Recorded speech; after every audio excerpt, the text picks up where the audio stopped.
Assalamualaikum warahmatullahi wabarakatuh. Selamat datang kembali di channel Pen Invasion, channel yang menyuguhkan video cerita bergambar seputar misteri. Simak terus video dari kami.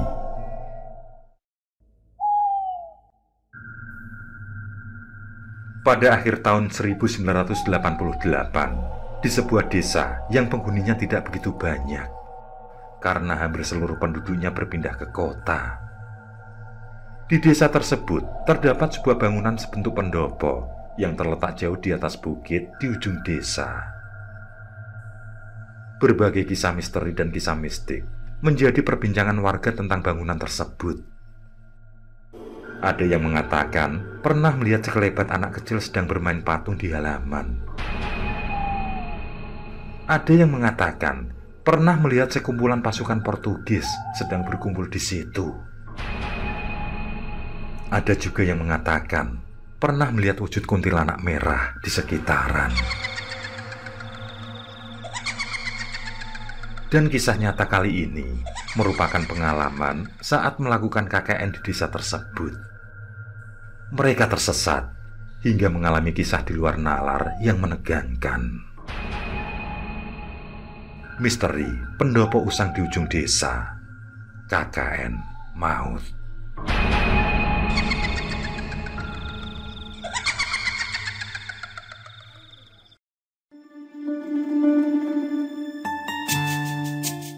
Harjo terkesiap ketika Lutfi memanggilnya. Dia pun pamit bergabung dengan kawan-kawannya yang sudah siap berangkat. Hari itu, dia akan mengikuti kegiatan kampus yakni KKN bersama 8 mahasiswa dan mahasiswi lain. KKN merupakan singkatan dari kuliah kerja nyata. Dalam sejarahnya, pada tahun 1971, Departemen Pendidikan dan Kebudayaan memilih Universitas Gadjah Mada, Universitas Hasanuddin, dan Universitas Andalas sebagai kampus perintis kegiatan pengabdian masyarakat. Hasil proyek dan evaluasi pengabdian masyarakat tersebut kemudian dipresentasikan di depan Rektor Universitas dan Institut Negeri pada bulan Maret tahun 1972. Hasilnya, Direktur Pendidikan Tinggi kemudian meminta 13 universitas dari 13 provinsi untuk melakukan program pengabdian mahasiswa kepada masyarakat. KKN tergolong kegiatan wajib karena termasuk ke dalam salah satu tridharma perguruan tinggi, yakni pengajaran, penelitian, dan pengabdian pada masyarakat.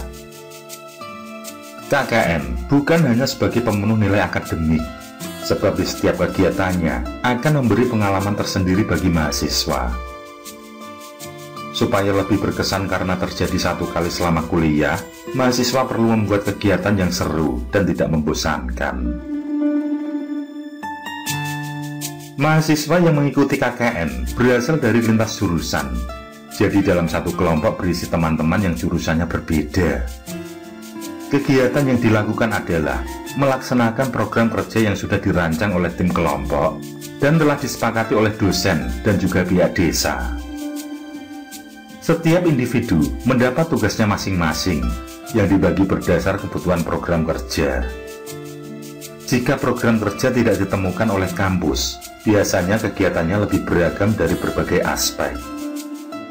Sebelum tinggal di desa untuk KKN, biasanya diharuskan survei lokasi yang bertujuan untuk izin dengan pejabat desa, mencari tempat tinggal, hingga mengobservasi apa saja potensi yang bisa dibuat program kerja. Setiap kelompok juga dibimbing oleh dosen pengampu, sehingga bisa mendiskusikan program kerja tersebut bersama dosen dan pejabat desa. Jika semua persiapan sudah matang, maka bersiap tinggal di desa selama 1-2 bulan untuk pengabdian masyarakat. Setiap daerah tentu memiliki adat dan peraturan masing-masing. Sebagai orang yang sedang menumpang di desa lain, alangkah baiknya menjaga sikap dan perkataan agar tidak mengganggu dan membuat tidak nyaman warga asli daerah tersebut.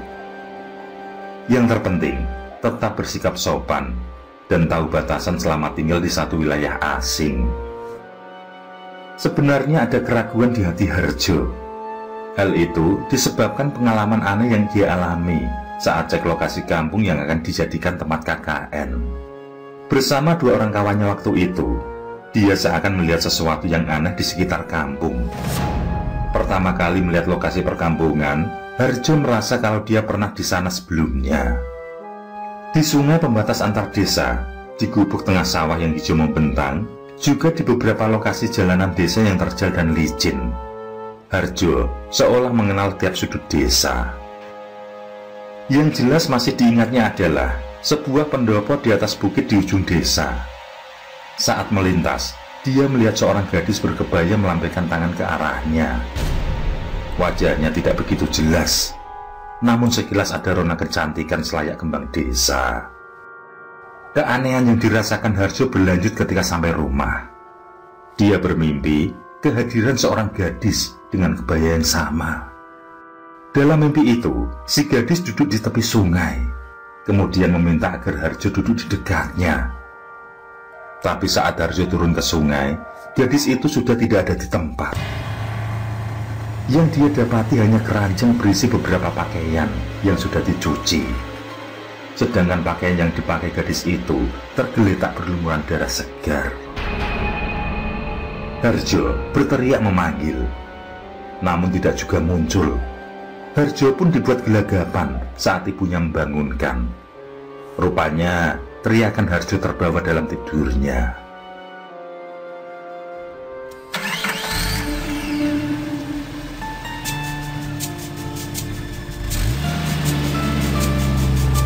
Duduk di bangku belakang sopir, Harjo coba tenang. Semua keanehan itu coba dilupakan. Dia mengambil nafas panjang, lalu mengucap bismillah dilanjut berdoa. Semoga kejanggalan yang dialami bukan menjadi pertanda buruk. Semoga diberi kelancaran selama KKN nanti. Dan semoga dijauhkan dari segala mara bahaya.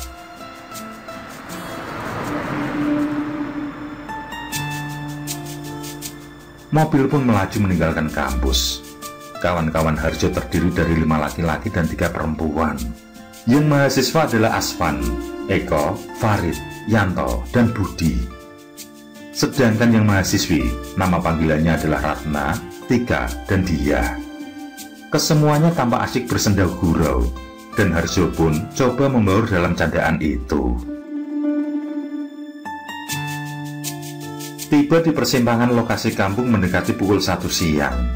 Jalan kampung dari simpang ke desa tersebut masihlah jauh, dengan jalanan terjal belum beraspal. Kalau malam hari pastilah gelap gulita. Karena sesuai informasi, listrik masuk desa baru beberapa bulan yang lalu. Tentu sepanjang jalan belum ada penerangan. Warga yang pasang listrik pun belum merata. Rata-rata masih menggunakan lampu bermerek Storm King.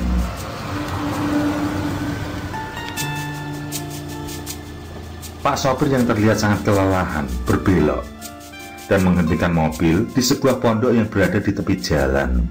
Secepat kilat dia keluar mobil lalu menuju belakang pondok. Mungkin saking kebelatnya. Ketika Harjo dan Aswan pergi mencari tempat untuk merokok, mereka dikejutkan dengan kemunculan seorang perempuan membawa keranjang berisi pakaian yang telah dicuci. Melihat itu, Aswan merasa sangat heran. Dia berpikir kalau di tempat yang masih jauh dari perkampungan tersebut tidak ada pemukiman. Tapi mengapa ada orang berada di situ? Berbasa-basi, Aswan pun mendekat dan menyapa perempuan itu. Kemudian dia bertanya tentang arah ke desa yang mereka tuju. Perempuan muda tersebut tersenyum dan berkata, jarang sekali dia melihat ada orang berkunjung ke desa tersebut. Perempuan itu berucap kalau arahnya lurus saja. Saat Aswan hendak bertanya lagi, perempuan itu lebih dulu bergegas berlalu dari hadapan Harjo dan Aswan. Sebelum melanjutkan perjalanan, terpikir oleh Harjo tentang perempuan itu yang berada di tempat terpencil. Sungguh hal yang aneh. Kalaupun mencuci pakaian, sudah tentu di lokasi yang dekat pemukiman. Sedangkan lokasi tersebut, seingatnya saat meninjau lokasi, masihlah jauh dari perkampungan. Tapi Harjo tidak mau berprasangka yang tidak-tidak. Begitupun dengan Aswan yang tidak memperpanjang obrolan mengenai gadis aneh itu.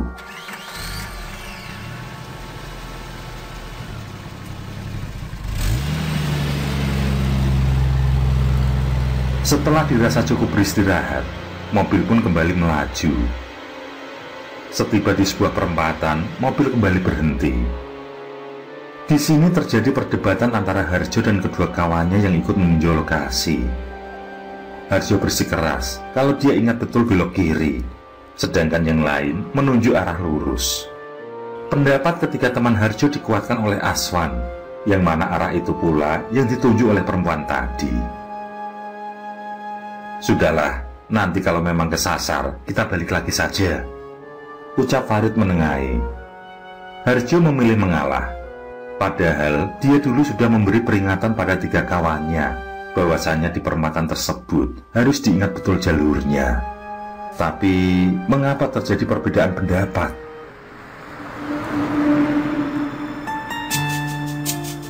Setelah perjalanan selama 1,5 jam, mereka pun sampai di desa yang dituju.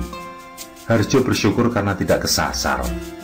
Dia pun menjadi sasaran ejekan kawan-kawan karena ingatannya yang buruk. Begitu semakin masuk perkampungan, mereka sungguh terperanjat dengan keadaan desa yang sangatlah meriah, dan sama sekali tidak seperti dengan apa yang dikabarkan. Harjo dan ketiga kawannya yang sempat survei lokasi pun merasa heran.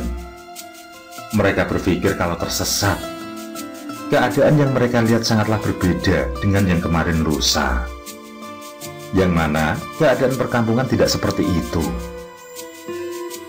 Kalaupun ada tempat yang ramai, itu hanya di beberapa titik, terutama di warung penjual nalo saja.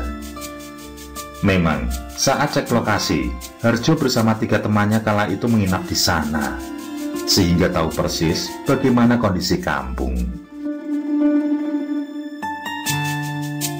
Terlihat, sekumpulan anak-anak berlari ke arah mereka, karena jarang sekali mereka melihat kendaraan di sana.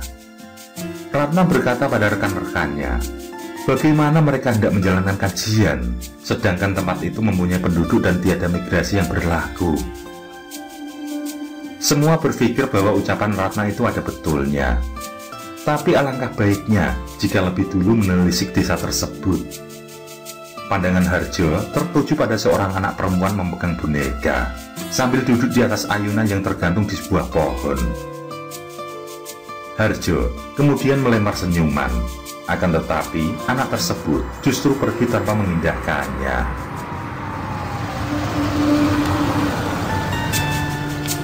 Seperti yang dibicarakan, mobil berhenti di sebuah rumah warga di ujung desa. Rumah itulah yang akan dijadikan tempat menginap. Selain bersih, juga dekat dengan sungai jika butuh air. Rumah berbentuk joglo itu, pelatarannya cukup luas dengan aneka bunga asri di halaman. Tampak pula, bunga dan pot bergantung di atas usuk teras. Menurut sesepuh desa, rumah tersebut milik seorang dukun bayi yang sudah meninggal dunia. Putri tunggalnya yang saat itu sudah menikah dengan orang jauh, suka memelihara aneka bunga. Memang, ada orang khusus yang disuruh merawat rumah maupun merawat tanaman, sehingga rumah selalu bersih terawat. Nanti saat tinggal di sana, sesepuh desa pun menyuruh agar Harjo menjaga kebersihan, serta merawat bunga yang ada.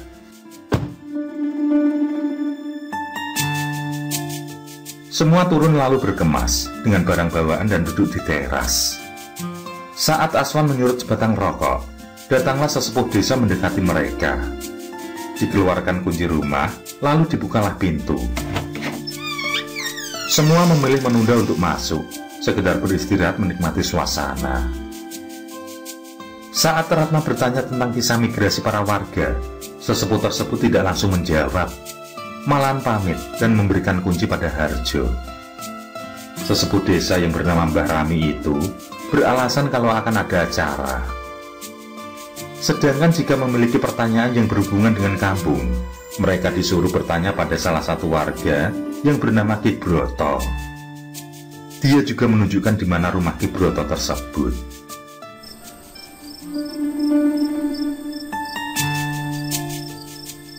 Hari berganti malam. Selepas sang sopir berpamitan, mereka yang cukup capek tetap keluar rumah untuk melihat kampung di malam hari. Keadaan di kampung tersebut sangatlah mengherankan. Suasana menjadi sangat meriah dengan penerangan lampu Petromax. Selayak pasar, makanan yang disajikan sangat beragam dan tampak lezat. Saat semua dibuat terheran atas apa yang disaksikan, tiba-tiba muncul lelaki sepuh mendekati mereka. Pria tersebut berkata, jika tradisi warga kampung kalau siang hari sibuk bekerja mencari kayu dan garu di hutan, sedangkan malam hari selalu berkumpul makan-makan. Selanjutnya, lelaki sepuh yang ternyata adalah Ki Broto tersebut bertanya tentang tujuan mereka datang ke kampung. Harjo menjawab, jika mereka hendak membuat satu kajian tentang migrasi penduduk. Ki Broto menyuruh mereka membatalkan saja niatan tersebut. Setelah itu, Ki Broto berlalu, meninggalkan mereka yang masih terheran. Harjo dan teman-teman merasa ada yang tidak beres dengan kampung tersebut. Jika benar telah terjadi migrasi, maka sudah barang tentu akan menjadi kampung yang sepi, seperti cerita kebanyakan orang. Tapi mengapa justru sangat ramai dan meriah? Sebagian ada yang sependapat, namun ada pula yang menganggap pikiran Harjo adalah pikiran penakut. Toh yang mereka temui adalah nyata, semua nyata. Mereka pun membatalkan niat untuk berkenalan dengan warga sekitar. Semua warga tampak asyik sendiri tanpa mengindahkan kehadiran mereka. Harjo dan kawan-kawan kembali ke rumah dengan pikiran masing-masing. Akan istirahat menunggu esok tiba agar semua benar-benar terungkap.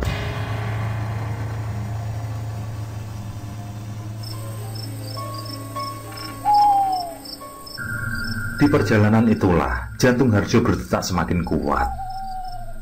Dia melihat sosok perempuan yang muncul dalam mimpinya duduk di sebuah pelataran rumah.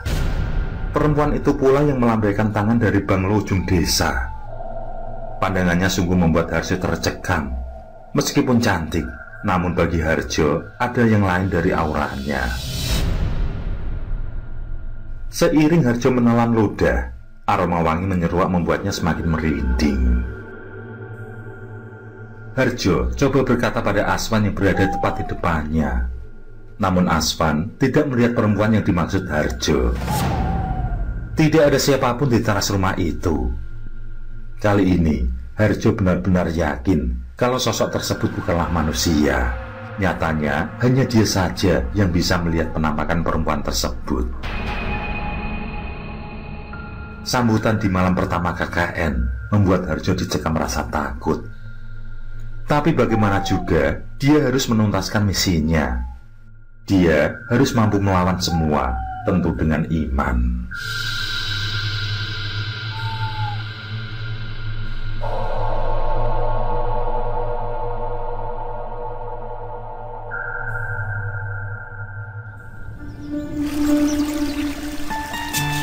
Ketika matahari menampakkan sinarnya, Harjo sudah duduk di bebatuan besar tengah sungai.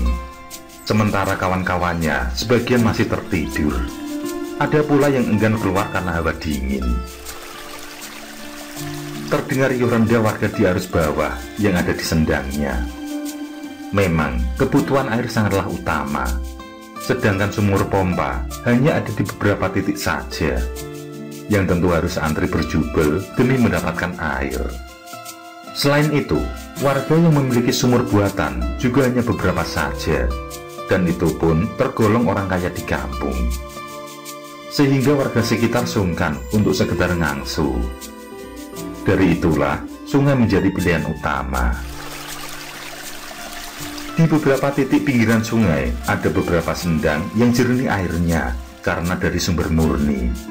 Berbeda dengan air sungai yang cukup keruh di musim hujan. Di sendang itulah warga melakukan aktivitas yang berhubungan dengan air. Ada pula pancuran yang khusus untuk mandi dengan penghalang anyaman bambu. Airnya sangatlah segar meski di siang hari. Harjo yang melamun dikejutkan dengan munculnya seorang petani di persawahan seberang sungai. Dia pun berniat menemui petani tersebut untuk berbincang-bincang. Harjo bangkit, lalu beranjak ke arah petani tersebut berada. Anehnya, dia merasa sangat jauh jaraknya. Setiap kali mendekat, sama sekali tidak ada perubahan.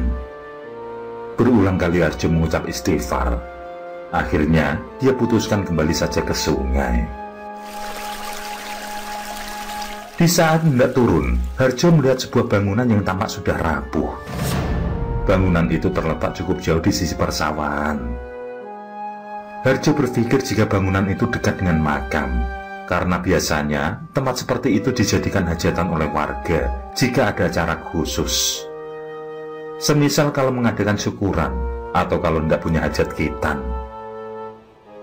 Atas pikiran itu, Harjo pun kembali ke rumah. Di sana, kawan-kawan sudah bangun dan bersantai, sedangkan yang perempuan menyiapkan sarapan. Mereka pun ngobrol menyiapkan kegiatan yang akan dilakukan. Setelah selesai, semua mandi ke sungai, dilanjutkan sarapan bareng. Setelah itu, barulah memulai kegiatan dengan berkeliling kampung. Mereka akan melakukan kegiatan awal dengan perkenalan pada warga, juga perkenalan pada lingkungan alam. Termasuk pula rencana membuat berbagai bangunan sebagai jejak. Setelah sarapan dan berganti pakaian, semua berjalan kaki menuju rumah sesepuh desa yang juga dijadikan ketua RT setempat. Mungkin omongan Ki Broto benar, bahwasanya warga kampung jika siang bekerja dan malam berpesta, sehingga suasana lengang. Harjo merasa ada yang tidak wajar. Tidak ada seorang pun anak yang keluar rumah untuk bersekolah. Padahal jelas sekali dia mendengar keriuhan di sungai tadi. Semua rumah tertutup rapat. Setiba di rumah sesepuh desa, mereka juga melihat pemandangan yang sama. Rumah itu tertutup rapat. Mereka benar-benar dibuat bingung. Desa tersebut seperti desa mati yang tanpa penghuni. Padahal saat sore hingga malam hari sangatlah meriah sekali. Anak-anak, remaja, orang dewasa, juga orang parubaya baik laki-laki maupun perempuan membaur dalam keceriaan. Kita keliling saja dulu, nanti siang kita kembali ke sini, ucap Aswan yang juga mulai tampak tegang. Mungkin hal itu juga dirasakan oleh semuanya. Ada yang tidak baik di kampung tersebut. Mereka kembali berjalan menyusuri jalan bebatuan, mencari kalau ada orang yang bisa dimintai keterangan. Tapi sepanjang perjalanan tidak ada seorang pun yang ditemui. Tidak ada seorang pun yang berpapasan dengan mereka. Anehnya lagi, tidak ada satupun binatang ternak di kampung tersebut. Tidak nampak ada yang memelihara ayam maupun kambing atau sapi. Padahal seingat Harjo, saat survei dulu, dia melihat beberapa warga yang menjadi peternak. Pikiran Harjo semakin dirundung rasa aneh ketika dia tidak menemui satu warung pun di sana. Jelas-jelas dia dan dua kawannya sempat singgah di sebuah warung. Dia makan pecel dari daun pakis kala itu. Tapi dia tidak menjumpai warung itu. Bahkan kondisi kampung terkesan berbeda dari yang disurvei. Tapi isi orangnya sama.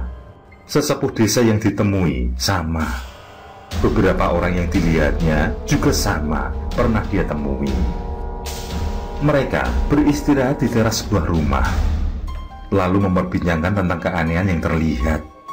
Rupanya dua teman yang ikut survei, yakni Yanto dan Eko, juga merasakan keganjilan yang sama. Kini, semua hanya diliputi tanda tanya dan rasa penasaran. Dia dan Tika yang merasa was-was mengajak kembali ke kampus saja lebih dulu. Tapi bagaimana caranya? Tidak ada pos ojek. Tidak ada transportasi yang bisa mereka mintai tolong. Dan yang mereka lakukan adalah menunggu sampai bertemu sesepuh desa atau Ki Broto atau salah satu sarekat desa. Hanya dialah yang bisa memberi penjelasan tentang sebenarnya kampung tersebut. Sejenak kemudian, Harjo teringat dengan bangunan pendopo yang dilihatnya dulu. Mungkin kemarin dia terlalu heran dengan kemeriahan desa, sehingga tidak memperhatikan keberadaan bangunan pendopo tersebut. Dan kali ini, dia berniat mencari lokasi pendopo itu. dia merasa ada sesuatu di pendopo tersebut. Sayangnya, Harjo yang saat datang pertama kali seolah mengenal desa tersebut, kali ini justru dibuat bingung. Dia tidak mengenal lagi kemana arah yang benar. Di saat semua dalam ketegangan, mereka dibuat cukup tenang ketika mendengar azan zuhur berkumandang.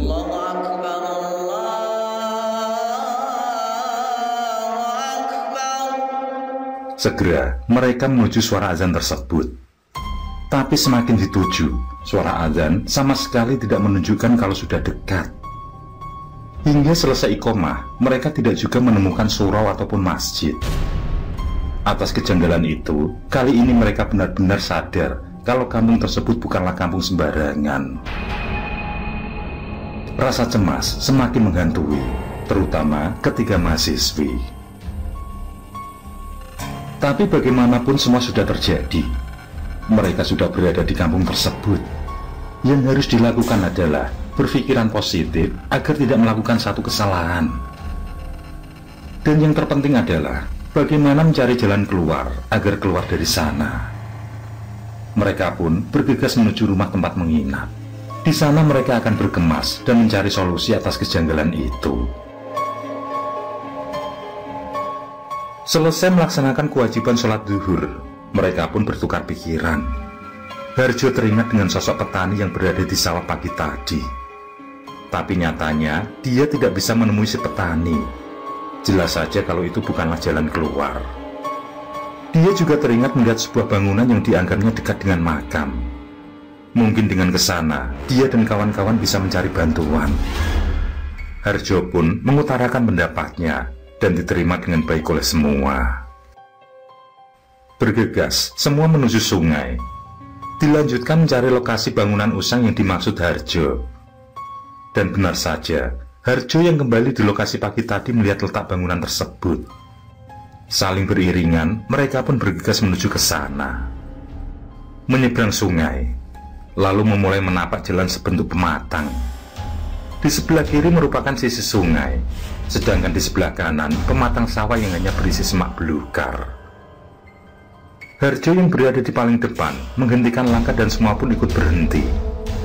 Di hadapannya melingkar ular cukup besar. Tentu saja membuat semua merasa tegang, meskipun ular itu tidak bergerak sama sekali. Entah berbisa atau tidak, yang pasti mereka tidak mau mengambil resiko. Tidak ada jalan lain untuk menyimpang, kecuali turun ke sungai. Satu persatu, mereka akhirnya turun memutuskan lewat tepian sungai. Kali ini mereka harus berhati-hati, karena melewati arus dan bebatuan. Saat tiba di sebuah sendang, semua memilih istirahat sejenak, sekedar mencuci muka. Harjo sendiri bergerak ke sisi sendang, memastikan kalau bangunan usang tersebut masih di jalur yang sama. Dan jantungnya berdetak kencang saat dia mencium aroma wangi melati semerbak.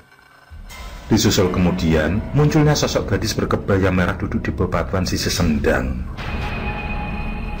Dialah gadis yang selalu ditemui, bahkan semenjak pertama kali datang ke kampung tersebut. Belum saatnya kamu keluar dari kampung. Kembalilah, ucap gadis tersebut. Harjo belum sempat bertanya karena Aswan menyusul. Gadis itu pun lenyap entah kemana. Harjo menjadi bimbang. Harus menuju bangunan usang itu atau harus kembali menuruti ucapan sosok gadis misterius? Alasan apa yang dilontarkan pada kawan-kawannya jika harus kembali? Harjo mengajak Aswan kembali ke sendang untuk berkumpul. Harjo menyegarkan tubuh dengan mencuci muka berulang-ulang. Setelah itu, dia duduk. Harjo kemudian mengungkapkan tentang firasat buruk jika harus meninggalkan kampung pada saat itu. Dia pun mengajak kawan-kawannya untuk kembali dan menunggu waktu yang tepat meninggalkan kampung aneh tersebut. Namun usulan itu ditolak hampir semua kawannya kecuali Ratna yang mendukung ajakannya. Menurut Ratna, mereka harus memastikan terlebih dahulu tentang kampung tersebut. Selain itu, kemunculan ular yang menghadang jalan mereka juga menjadi alasan.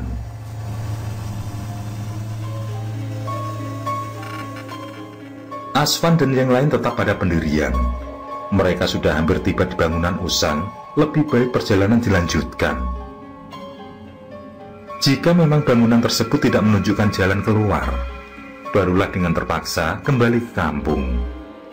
Perdebatan itu pun sampai pada puncak, yang akhirnya Harjo dan Ratna mengikuti kemauan teman-temannya. Mereka pun lanjut jalan menuju bangunan usang tersebut. Dengan hati-hati, mereka menyusuri tepian sungai, yang kemudian kembali ke jalan atas yang dirasa lebih mudah dan lebih aman.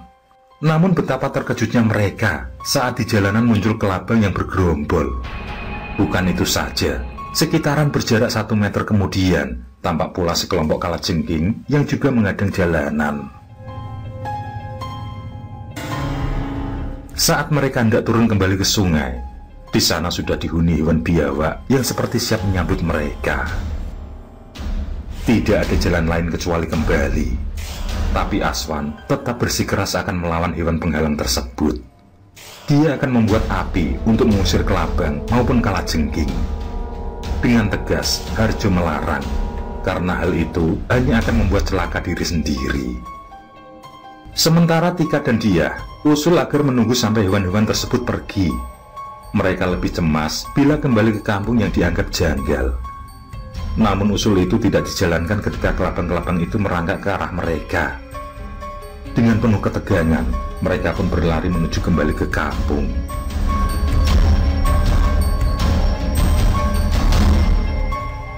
Dan sepanjang pelarian itu lancar. Ular yang sempat menghadang jalan mereka juga tidak ada di tempat. Dengan terpaksa, mereka pun kembali ke rumah penginapan. Di jalanan sebelum tiba di rumah, mereka menengok jauh ke arah tengah perkampungan.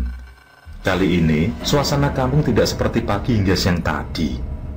Terlihat seperti yang kemarin saat mereka datang. Cukup ramai dengan anak-anak yang riang bermain. Begitupun dengan para warga yang saling bergerombol. Tidak nampak ada suatu hal yang aneh seperti tadi. Mereka pun saling pandang dan berkomentar apapun. Kemudian berjalan menuju rumah.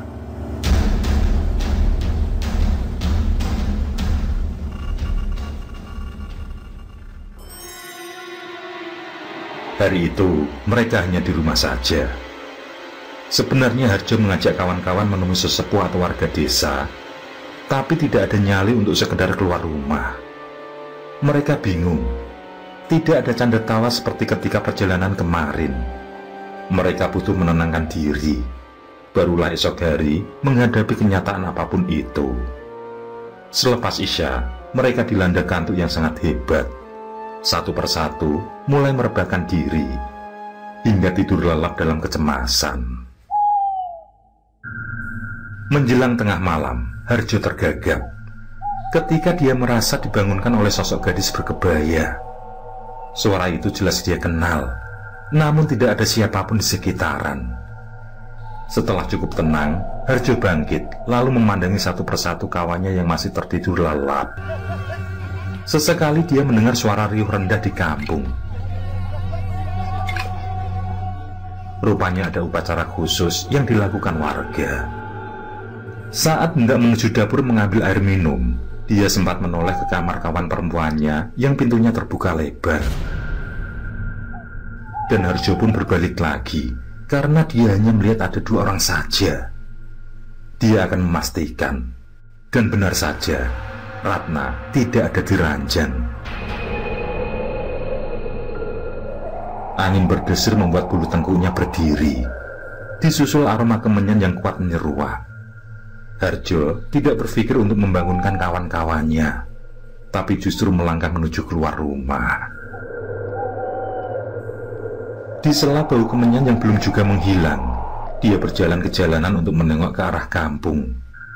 Tampak semua duduk bersila di jalanan. Entah apa yang dikerubuti.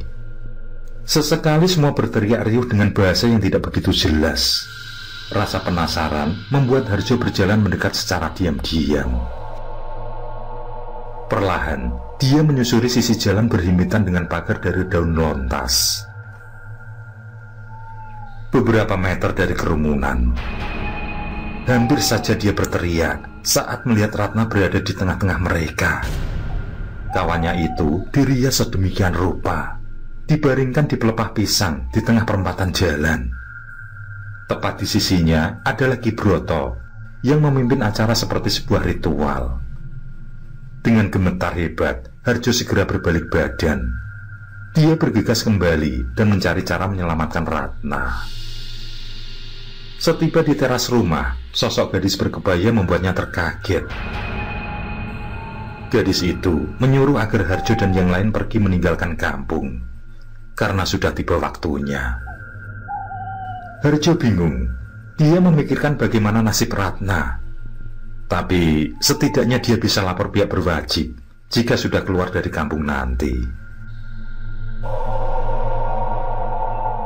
Harjo membangunkan semua kawan-kawan. Saat semua sudah berkumpul, dia menceritakan tentang apa yang dilihat tentang Ratna. Dan penjelasan itu membuat semua tercekam ketakutan. Semua ingin menolong Ratna, tapi mereka juga memikirkan apa yang akan menimpa mereka jika hal itu dilakukan. Seperti apa yang dipikirkan Harjo, Aswan mengajak secepatnya keluar kampung untuk melapor pada pihak berwajib. Semuanya bergemas lalu meninggalkan kampung. Tentu saja jalan yang tadi pagi dilalui mereka tempuh. Hanya jalanan itulah yang tidak menyimpang pada kerumunan warga. Senter menerangi jalan. Di depan adalah Harjo, sedangkan di belakang Aswan. Harjo sama sekali tidak menemui kesulitan, karena dia ikuti sosok gadis berkebaya yang ada di depan. Gadis itu terbang. Langkahnya begitu cepat, seolah tidak menginjak tanah. Hal itu justru membuatnya tidak fokus pada kawan-kawannya, yang satu persatu entah bagaimana mereka menyimpang jalan. Kecuali Tika yang berada tepat di belakangnya. Tika memegang jaket tebal Harjo di sepanjang perjalanan. Tibalah mereka di sebuah bangunan sebentuk pendopo. Saat itu pula, sosok gadis berkebaya lenyap di kegelapan malam. Dan saat itu pula, Harjo sadar. Di antara kawan-kawannya hanya Tika yang bersama dia. Harjo berteriak sekuat tenaga, memanggil nama Aswan dan yang lain. Tika pun ikut berteriak dengan suara yang tersisa. Tidak ada jawaban, Harjo menuju tengah pendopo, ke tempat yang lebih leluasa untuk berteriak.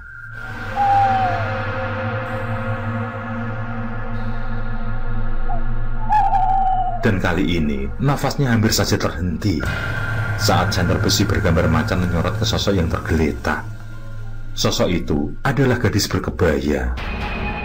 Harjo dibuat bingung. Di satu sisi, dia harus menemukan kawan-kawan lain. Sedangkan di satu sisi lagi, dia berjumpa dengan gadis tidak bernyawa di hadapannya.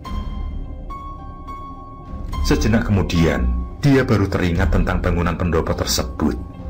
Itu adalah bangunan usang yang dia lewati saat pertama kali melihat gadis berkebaya dulu.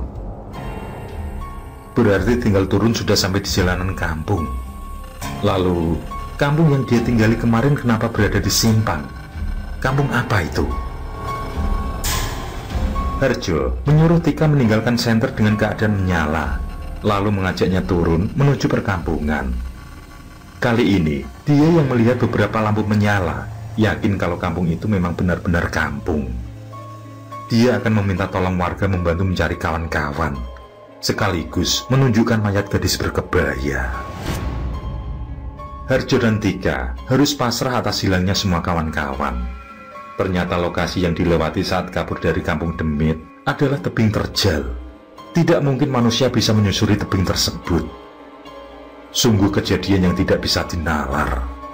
Sedangkan kampung di mana dia dan kawan-kawan menginap adalah kampung semu. Warga menganggap sebagai kampung Demit. Memang, dulu ada kampung di balik tebing tersebut, sebelum longsor menenggelamkan sebagian rumah dan merenggut lebih dari 50% warga. Namun setelah itu, semua berpindah mengosongkan kampung. Pihak perhutani pun mengambil alih lahan tersebut. Mbah Ratmin, sesepuh yang ditemui dan menolong Harjo, menjelaskan jika yang menjadi penyebab atas apa yang menimpa dia dan kawan-kawan adalah tempat di mana mereka singgah pada saat menuju kampung. Gubuk tempat Pak Sopir berbelok adalah lokasi yang berhubungan dengan pendopo usang. Gubuk tersebut merupakan tempat tinggal salah seorang yang menjadi pemilik pendopo. Di sana, Pak sopir sudah berbuat tidak baik dengan buang air kecil sembarangan. Dan sopir pun harus menerima akibatnya dengan mempertaruhkan nyawa. Diketahui, sang sopir meninggal dunia saat perjalanan pulang dari mengantar mereka. Kecelakaan maut telah merenggut nyawa sang sopir. Sementara sosok perempuan yang muncul dan menunjukkan arah perkampungan pada Aswan dan Harjo adalah sosok tak kasat mata. Perempuan dengan keranjang cuciannya itu sengaja menunjukkan arah yang salah, agar semua bisa menebus kesalahan. Tapi takdir berkehendak lain. Hal naas juga harus dialami Ratna. Ternyata pada saat singgah istirahat di gubuk, Ratna yang sedang datang bulan merasa tidak nyaman karena keluar banyak. Dengan dibantu Tika dan dia pun mengganti pembalut. Namun dia membuang sembarangan pembalut lama yang kotor. Atas itulah Ratna tertahan di kampung, bahkan dijadikan seserahan dan tentu tidak akan bisa pulang selamanya. Mengenai kawan yang lain, mungkin memang sudah menjadi takdir mereka. Para demit menyukai mereka sehingga ditahan di lokasi tertentu. Nyatanya, meskipun pihak berwajib dibantu ABRI melakukan penyisiran baik di lahan maupun di sungai, tidak satupun jasad yang ditemukan. Masih menurut Mbah Radmin, kemunculan sosok wanita berkebaya yang jasadnya ditemukan oleh Harjo adalah sosok penolong mereka. Semenjak Harjo pertama kali datang ke kampung, wanita yang bernama Indah dan memang kembang desa itu sudah meninggal dunia karena dihabisi oleh Wanti, sahabatnya sendiri. Menurut kesaksian Wanti di hadapan pihak berwajib, dia tega melakukan hal keji itu karena asmara. Yang mana mantan pacarnya yang sudah berhubungan lebih dari 2 tahun harus menikahi Indah karena perjodohan. Lelaki tersebut adalah putra dari tuan tanah di kampung. Dia lebih memilih Indah yang memang lebih cantik dari Wanti. Selain faktor perjodohan, ternyata secara diam-diam dia telah jatuh cinta dengan Indah. Namun sayang, Indah adalah sahabat dari pacarnya. Dan kebetulan juga ayahnya melakukan perjodohan sehingga cinta itu pun tersalurkan. Wanti yang tidak terima kemudian melakukan niat busuk. Hatinya sudah dibutakan setan. Dia mengajak Indah ke sungai untuk mengantarnya mencuci baju. Di saat itulah rencana jahat dilakukan. Indah yang tidak bisa berenang ditarik ke kedung, kemudian ditenggelamkan hingga tewas. Kebetulan sekali, orang yang pertama kali melintas di sekitar sungai adalah Harjo yang melakukan survei kampung. Itulah yang kemudian menjadikan Indah menghantui Harjo. Sebenarnya, warga sudah melakukan pencarian atas hilangnya Indah. Wanti yang seolah dirundung kesedihan mendalam, ikut juga mencari keberadaan sahabatnya. Hingga pencarian pun dihentikan tanpa membuahkan hasil. Namun yang menjadi pertanyaan dan membuat penasaran warga adalah, kenapa jasad Indah ditemukan Harjo di pendopo Usang? Dan mengapa meski sudah beberapa hari jasadnya tidak membusuk? Padahal penyisiran sudah dilakukan di pendopo tersebut. Memang, pendopo Usang tersebut dikenal sangatlah angker dan menyimpan misteri. Dari riwayatnya, pendopo itu dulunya dijadikan tempat sesembahan khusus. Ada sebuah batu peninggalan leluhur yang disakralkan di sana. Para warga membawa sesajen setiap kali ada hajat khusus. Hingga saat datang penjajah pertama, yakni pasukan Portugis, pendopo itu diambil alih untuk berpesta para pasukan di malam hari. Bukan itu saja, pendopo juga difungsikan sebagai lokasi hukuman mati. Anak-anak maupun orang dewasa banyak yang dieksekusi di sana tanpa ampun. Setiap kali bala pasukan mengadakan pesta, bukan kebahagiaan yang didapat, melainkan sesuatu yang aneh. Para penjajah itu ada yang mati mendadak, ada yang kesurupan hingga tidak sadarkan diri, juga ada yang melakukan bunuh diri dengan menembak kepalanya sendiri. Meski tidak percaya akan hal gaib yang dianggap takhayul, nyatanya pasukan Portugis tidak lagi menggunakan lokasi tersebut. mereka juga melarang warga beraktivitas di pendopo. Sejak saat itulah, keangkeran pendopo mulai diperbincangkan. Banyak yang bersaksi melihat berbagai penampakan di pendopo yang sekarang usang itu. Namun meski usang, tiang yang terbuat dari kayu gelondongan itu tetap kokoh. Tidak ada rayap maupun hewan lain yang membuat lapuk. Setelah apa yang menimpa Harjo dan kawan-kawan KKN lain, warga juga meyakini jika pendopo tersebut bersinggungan dengan kampung gaib.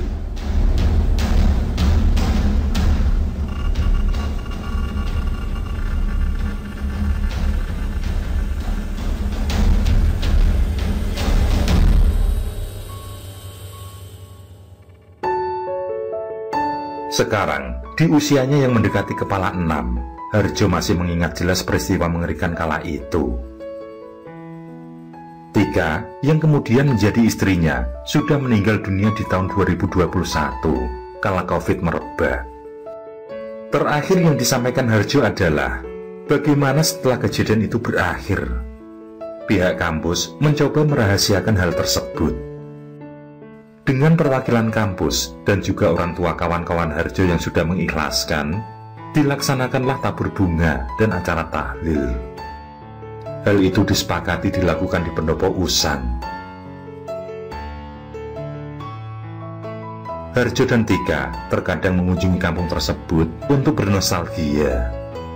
Dia dan istri juga mengunjungi makam Indah, sosok gadis berkebaya yang berperan sebagai penolong Harjo.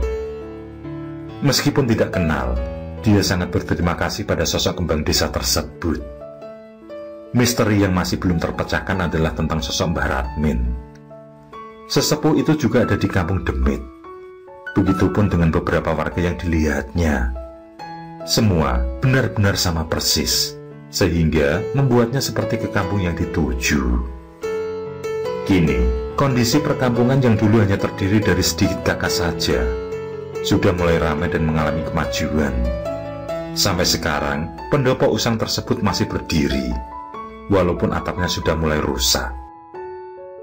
Semenjak apa yang menimpa Harjo dan kawan-kawan, tidak ada lagi kejadian serupa yang menimpa orang lain. Para saksi yang kesana, yang rata-rata para pemburu dan pegawai perhutani, hanya bersaksi jika melihat penampakan saja. Mereka tidak sampai kesasar sampai di kampung Demit.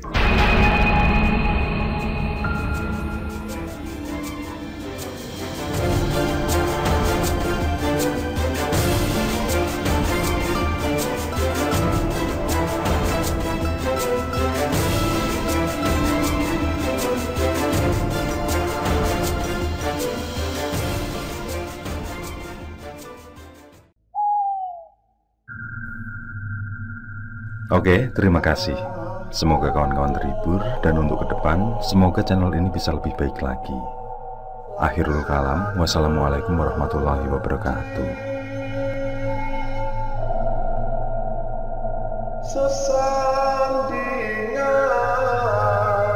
hormat kali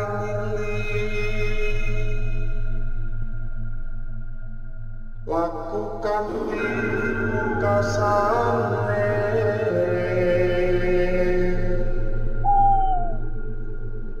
Anda kersanengku